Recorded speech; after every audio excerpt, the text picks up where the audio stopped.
സ്വാദിഷ്ടമായ കോവയ്ക്ക മെഴുക്കുവരട്ടി ഇവിടെ റെഡിയായിട്ടുണ്ട്. കോവയ്ക്ക മെഴുക്കുവരട്ടിയാണ് നമ്മൾ വയ്ക്കാൻ പോകുന്നത്. കോവയ്ക്ക നന്നായി കഴുകി വൃത്തിയാക്കി അത് വട്ടത്തിൽ ചെറിയ കഷ്ണങ്ങളായി അരിഞ്ഞു വെച്ചിട്ടുണ്ട്. അതുപോലെ തന്നെ ഒരു 3 പച്ചമുളക് നെടുകെ കീറി വെച്ചിട്ടുണ്ട്. ചെറിയ ഉള്ളി ചെറിയ കഷ്ണങ്ങളായി അരിഞ്ഞു വെച്ചിട്ടുണ്ട്. നമുക്ക് സവോള വേണമെങ്കിലും ഉപയോഗിക്കാം, പക്ഷേ ചെറിയ ഉള്ളി ഇടുമ്പോഴാണ് നല്ലത്. അതുപോലെ തന്നെ കറിവേപ്പില, കുറച്ച് മഞ്ഞൾപ്പൊടി. അപ്പോൾ ഇത്രയും ഇൻഗ്രീഡിയൻസ് നമ്മൾ കോവയ്ക്ക മെഴുക്കുവരട്ടി ഉണ്ടാക്കാനായി ഉപയോഗിക്കുന്നു. കടുക് പൊട്ടി വരുമ്പോൾ അതിലേക്ക് ചെറിയ ഉള്ളി ഇട്ട് കൊടുക്കുക.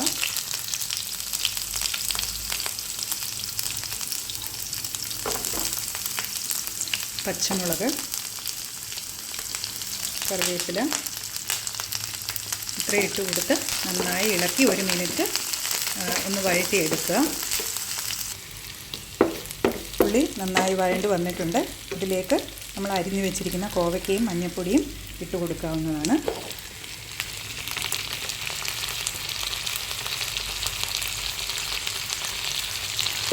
ഇത് നന്നായി ഇളക്കി യോജിപ്പിച്ച് ഒരു ലോ ഫ്ലെയിമിൽ ഇട്ട് ഒരു 10 മിനിറ്റ് നമ്മൾ കുക്ക് ചെയ്ത് എടുക്കാവുന്നതാണ്.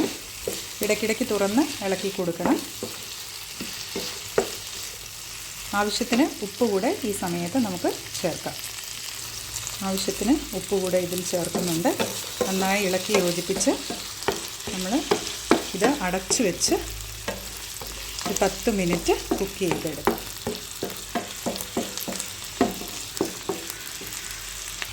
ഇടയ്ക്ക് തുറന്ന് നന്നായി ഇളക്കി വീണ്ടും അത് അടച്ചു വെച്ച് വേവിക്കും.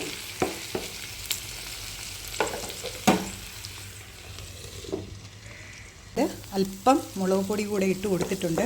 പച്ചമുളക് 3 എണ്ണം ഇട്ടു, പക്ഷേ എരിവൊന്ന് ബാലൻസ് ചെയ്യാൻ വേണ്ടി അതിലേക്ക് കുറച്ച് മുളക് പൊടി കൂടെ ഇട്ട് കൊടുത്ത് നന്നായി ഇളക്കി അടച്ചു വയ്ക്കുക.